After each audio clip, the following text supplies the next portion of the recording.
こんにちは。魚屋の峰です。本日の食材はこちら。愛媛産のマダイ養殖です。今回は脂が乗ったマダイで花作りを作りたいと思います。食卓が彩る花作りを作っていきましょう。マダイの皮を引いていきますが、失敗しない方法など説明したいと思います。包丁の持ち手と反対の指で皮をつかみますが、この時布巾などを使ってください。その理由は、この持ち手の面積が小さいせいもあり、油で滑ったりして怪我をしてしまう可能性があるからです。包丁ではなく皮をつかんだ手を動かしていきます。力加減は包丁にかける反対方向とほぼ同じです。包丁の位置は変わらず、ほとんど動かしていません。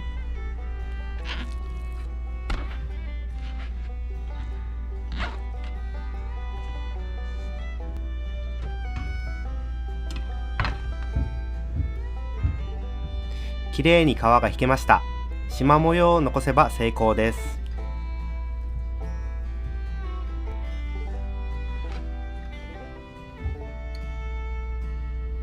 ここに血合い骨があります。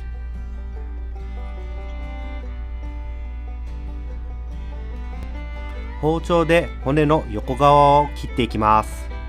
包丁を入れる順番はどちらでも構いませんが、自分がやりやすい方向から入れましょう。ある程度大きい魚はこのやり方で骨を取った方が非常に効率がいいのでおすすめです。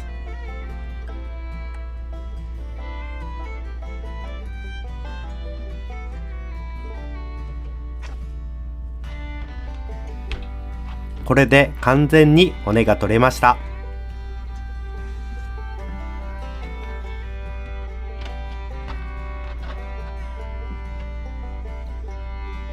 こちらの柵で花作りを作ります。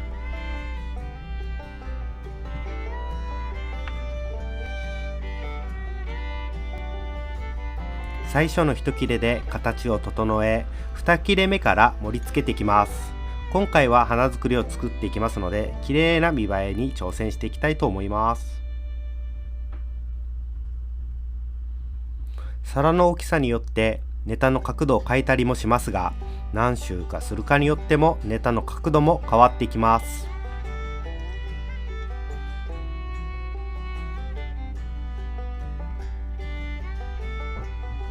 花作りの場合、ネタをまっすぐに置いていくのではなく、少し斜めの角度で置いていきます。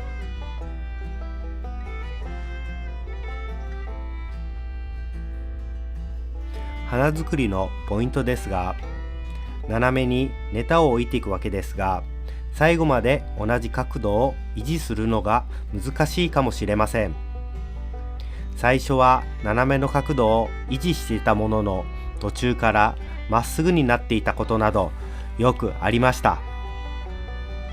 ネタを同じ角度で置いていく作業は聞けば簡単な気もしますが、実際は難しいですよね。はじめは難しいですけど、何回かチャレンジしていくうちに、あれ?うまくできたみたいに感じることがありますので、ぜひチャレンジしてみてください。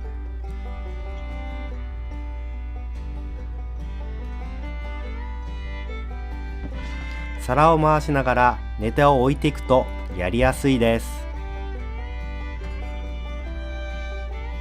一切れ一切れ丁寧に斜めに置いていきます。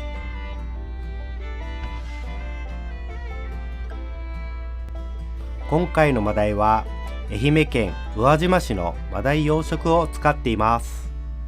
愛媛県宇和島周辺は太平洋から黒潮が流れ込むために、いつも新鮮な状態でミネラル、栄養素を含んで成長するそうです。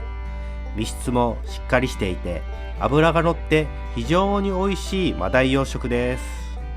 僕がよく使う愛媛県のマダイは本当に身質もしっかりしていますので、ぜひ愛媛県のマダイ見かけたら食べてみてください。おすすめですよ。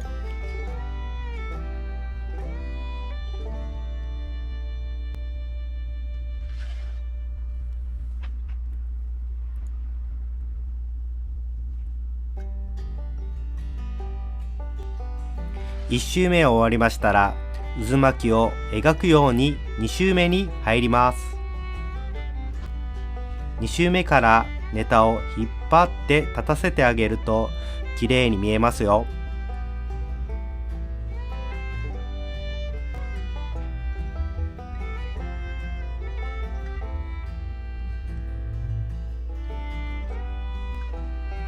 斜め45度をキープしていくのが一番難しいと思います。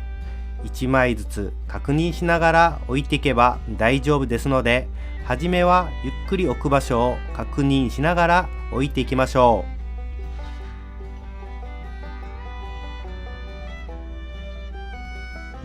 花作りは難しそうに見えますが、実はそんなことはなく、理屈が分かればできると思いますので、ぜひチャレンジしてください。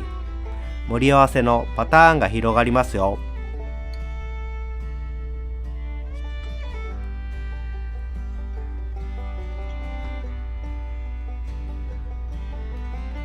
今回みたいにマダイの柵からマダイで花作りをしていますが、同じように生マグロ、生サーモンなどでも綺麗な花作りができますよ。天然マダイと養殖マダイの見分け方3つに見分けるポイントがあります。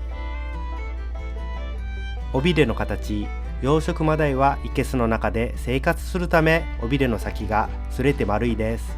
天然物は尾びれはピーンと尖っているため、一目で天然物だと判断できます。鼻の穴の数、養殖マダイは鼻の穴の数は左右に1つずつのことが多いです。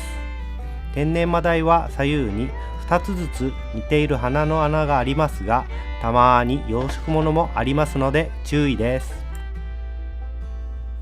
体の色、養殖マダイは日焼けをしているため、天然物よりも色が黒くなっていることが多いです。反対に天然物は水深い場所に生息するため、美しいピンク色をしています。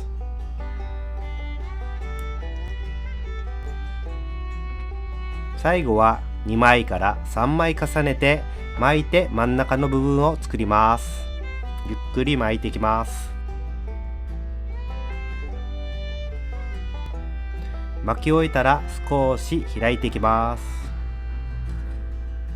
上に乗せて花びらを調整すれば完成です。盛り合わせなどに花作りがあるだけで見栄えがかなり良くなります。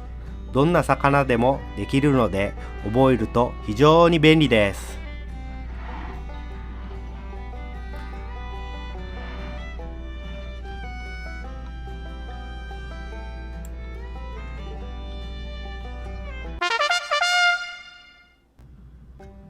今回はマダイで花作りを作りました。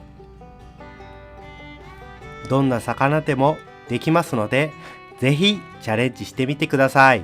いろんなパターンの刺身盛り合わせ、姿を作りなど作りたいと思っていますので、いいなと思えばチャンネル登録よろしくお願いします。最後までご視聴ありがとうございます。